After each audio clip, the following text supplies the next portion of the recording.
జై గురుదత్త. ఈరోజు మనం దిండిగల్లులో ఉన్నటువంటి శ్రీ గణపతి సచ్చిదానంద ఆశ్రమం దగ్గర ఉన్నామండి. అదిగో మెయిన్ ఎంట్రన్స్ అది చూసారా, ఇలా ఉంటుందన్నమాట. చాలా స్పేషియస్ ప్లేస్లో ఇదంతా కార్ పార్కింగ్లకి బిల్డింగ్ స్టార్టింగ్ ఇది ఇలా ఉంటుందన్నమాట. ఇదేమో మెయిన్ ఆర్చ్. ఎంట్రన్స్ గేట్ మీద ఇలాగా పర్వదినాలు, పూజలు, ఎప్పుడెప్పుడు ఏమేమి జరుగుతాయి ఇవన్నీ కూడా మెన్షన్ చేశారన్నమాట. పెద్ద బ్యానర్ ఎంట్రన్స్లోనే ఇలా పెట్టేశారు. మైసూర్లోని అవధూత దత్తపీఠం వీరి ప్రధాన కేంద్రం. ఇంకా దేశమంతటా అనేక మఠాలు, పీఠాలు కూడా ఉన్నాయి. ధర్మము, భక్తి, భజన, కీర్తన వంటి సాంప్రదాయాలు స్వామీజీ బోధించే మార్గాలలో ప్రధానమైనవి. సంగీతం ద్వారా రోగాలను నయం చేయవచ్చని స్వామీజీ బోధిస్తారు. ఎంట్రన్స్ దాటి లోపలికి వచ్చేస్తే మనకి ఎదురుకుండా శ్రీ దత్తాత్రేయ స్వామివారిది ఉంటుంది. అదిగో చూడండి, ఆశ్రమం అంతా చాలా పచ్చగా, అదిగో చూసారుగా. ఇప్పుడు మనం ఇందాక నుంచున్న ఎంట్రన్స్ అది. దాంట్లోంచి ఇలాగా లోపలికి వచ్చేస్తే మనకి అదిగోనండి గోపురం. దత్తాత్రేయ స్వామి ఉంటారన్నమాట. అక్కడే మన గణపతి సచ్చిదానంద స్వామి కూడా ఉన్నారు. నాద చికిత్స ద్వారా స్వయంగా స్వరపరిచిన కీర్తనలను స్వామీజీ సంస్కృతం, హిందీ, తెలుగు, కన్నడం, ఇంగ్లీషు భాషలలో సంగీతయుక్తంగా ఆలపిస్తూ ఉంటే తమకు వాటి వల్ల శారీరక ఆరోగ్యము, ఆధ్యాత్మిక మార్గదర్శకత్వము, శాంతి లభించాయని చాలామంది భక్తులు చెప్తూ ఉంటారండి. ఈయన జయలక్ష్మి నరసింహశాస్త్రి దంపతులకు 1942 సంవత్సరంలో కర్ణాటక రాష్ట్రంలో కావేరీ నది తీరాన మేకదాటు అనే గ్రామంలో జన్మించారు. తల్లిదండ్రులు ఈయనకి సత్యనారాయణ అనే పేరు పెట్టుకున్నారు.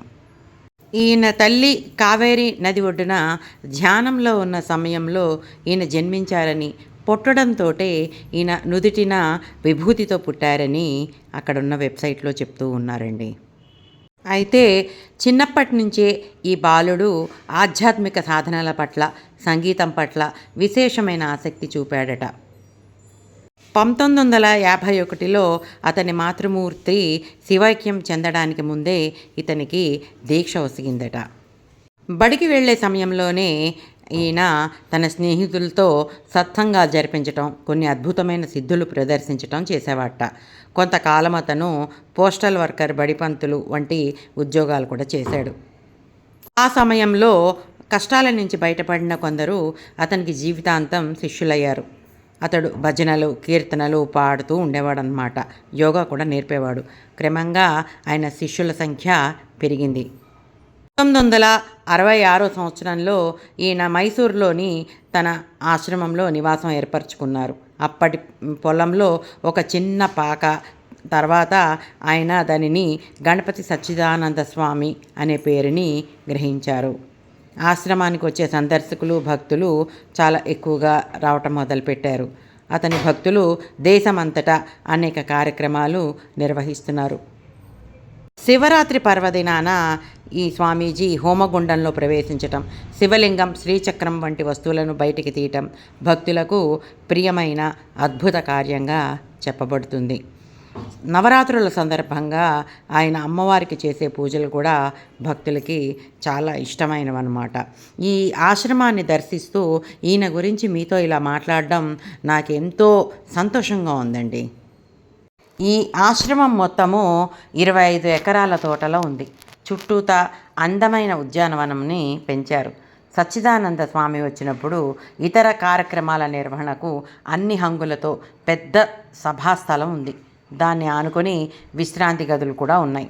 ఇక్కడ ఆంజనేయ స్వామి దేవాలయంలో మూల విరాట్టు మరకతంతో చేయబడింది. ఇదే ఆవరణలో విఘ్నేశ్వర ఆలయము, అమ్మవారి ఆలయాలు కూడా ఉన్నాయి. అమ్మ ఒడి అనే వృద్ధుల శరణాలయం కూడా ఉంది. ఇక్కడ దాదాపు 100 మంది వృద్ధులకు వసతి సదుపాయాలు ఉన్నాయి. శ్రీ వల్లీ దేవసేన సమేత సుబ్రహ్మణ్య స్వామి అండి ఈయన.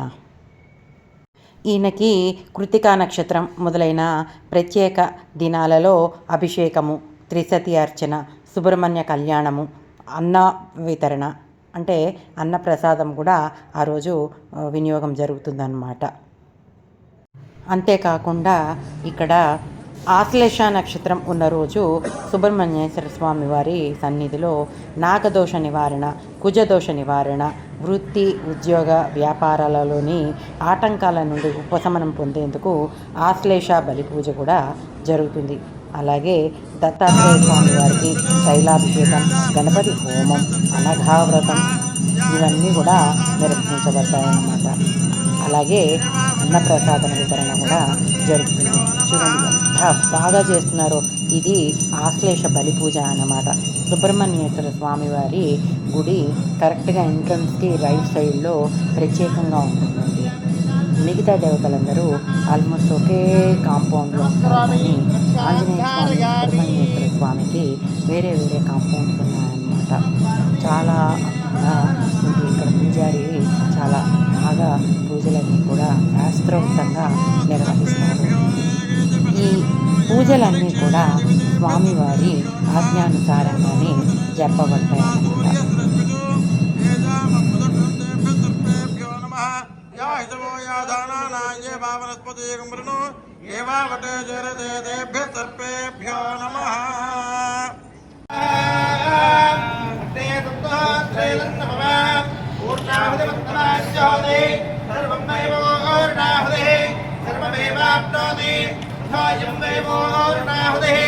अस्यामेव प्रतिष्ठन्ते सांगाय सायुधाय समाहनाय सदग्देवत्ये पुत्रपरिवारसमेताय पुण्ययज्ञाग्रस्त्रोभणे श्रीमहागणाधिपतये नमः। त्रिमूर्त्यात्मकदत्तावधूतस्वामिने नमो नमः। एते गन्धपुष्पाक्षतधूपदीपनैवेद्यताम्बूर्दहितां श्रीमत्पूर्णाहुतं समर्पयामि नमः स्वाहा।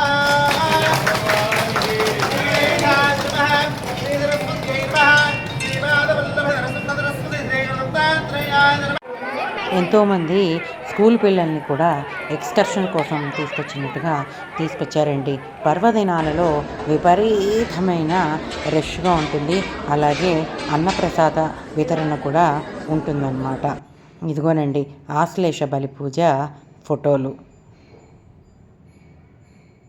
హోమం ఎంతో వైభవపేతంగా జరిగింది. చెప్పాలంటే రంగరంగ వైభోగంగా సుబ్రహ్మణ్యేశ్వర స్వామి అన్ని పూజలు కూడా చాలా బాగా ఇక్కడ చేస్తారన్నమాట. ఇదిగో చూసారా అండి, ఆశ్లేష బలి పూజకి ఒక ప్రత్యేకమైన ఆహ్వాన పత్రిక కూడా వేశారు. వల్లి సనాథమమదేహి కరావలంబమని దండం పెట్టుకుందామండి. ఈయన దత్తాత్రేయ స్వామివారు. పర్వదినాలు మరియు ప్రత్యేక దినాలలో స్వామివారికి అభిషేకం నిర్వహించబడుతుంది. ఈ మధ్య గురు పూర్ణిమ సందర్భంగా స్వామివారికి చాలా ప్రత్యేకమైన అభిషేకాలు, వేద పారాయణలు అన్నీ కూడా జరిగాయన్నమాట. అంతేకాకుండా ఇక్కడ అనఘాష్టమి వ్రతం కూడా చేయబడుతుంది.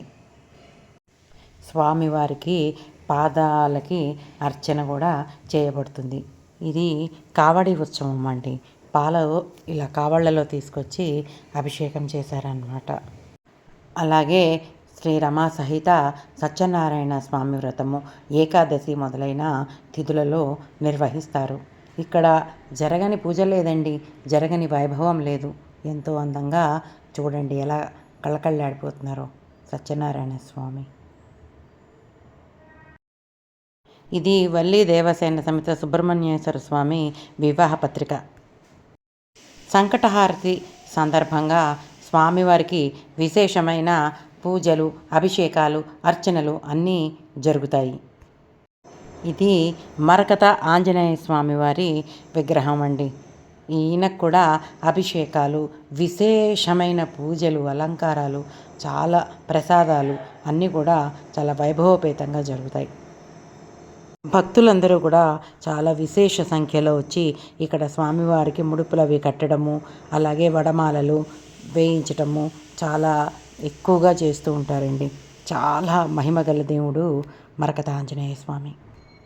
ఇలా ఒకటి కాదు, రెండు కాదు, ఇక్కడ జరగని వైభవాలంటూ లేవండి. ఇక్కడ జరగని పూజలు లేవు, సేవా కార్యక్రమాలు కానీ, వైద్య శిబిరాలు కానీ, అలాగే వేద పారాయణలు కానీ ఎంతో బాగా ఇక్కడ నిర్వహిస్తున్నారు. మీరు అందరూ తప్పకుండా మరి ఒకసారి చూడండి. ఆల్రెడీ చూసిన వాళ్ళైతే మళ్ళీ మళ్ళీ వెళ్ళి ఇక్కడ స్వామివారిని దర్శించండి. చాలా గుంపులుగా కూడా వెళ్ళిపోయి ఇక్కడ లలిత పారాయణలు, సౌందర్య లహరి పారాయణలు కూడా నిర్వహిస్తూ ఉంటారన్నమాట. తప్పకుండా మీరందరూ ఈ ఆశ్రమాన్ని దర్శిస్తారని కోరుకుంటున్నాను. వచ్చే సంచికలో మరొక గుడితోటి మేము ముందరకు వస్తా. అంతవరకు సెలవు.